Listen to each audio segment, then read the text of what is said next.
There are many ways to experience a show like Whistler de Cassatt. More than 100 paintings are hanging on these walls, and they are beautiful to look at. Percolating behind them, informing their style, their technique, and their subject matter were dramatic developments in human thought and activity, shaping the course of the United States. But innovation came with growing pains. That dialectic provides another level of experience. That conflict between old and new, between the traditional and the modern, is the underlying theme of this exhibition.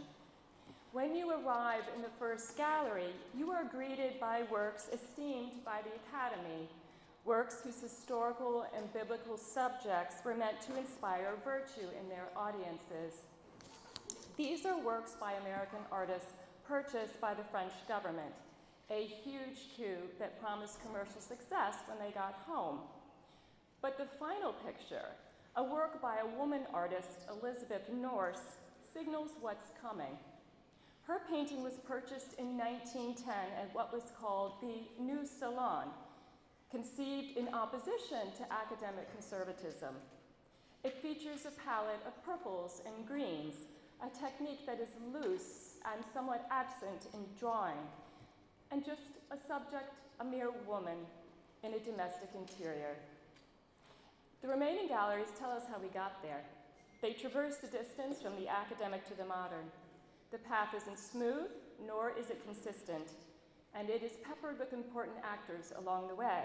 Ultimately, however, we arrive back in the United States to consider the implications of the French experience for American art. Decades have passed, and the United States has undergone its own revolution. On the cusp of the 20th century, the promise of manifest destiny, of an American exceptionalism indebted to a limitless landscape of natural resources, an identity celebrated in the American Hudson River School, has been thwarted by the US Census Bureau's declaration in 1889 that there is no more frontier.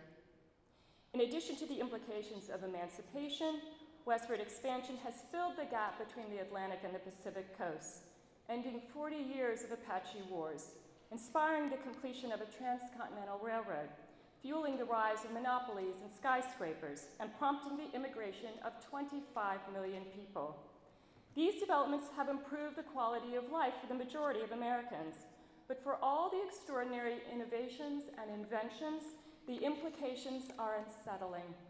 They challenge the definition of democracy and the understanding of our national identity. It is these artists who unite to organize the famous Armory Show, also known as the Cubist Exhibition. The show coincides with the end of Cassatt's career, just in time for World War I. We hope you enjoy the journey.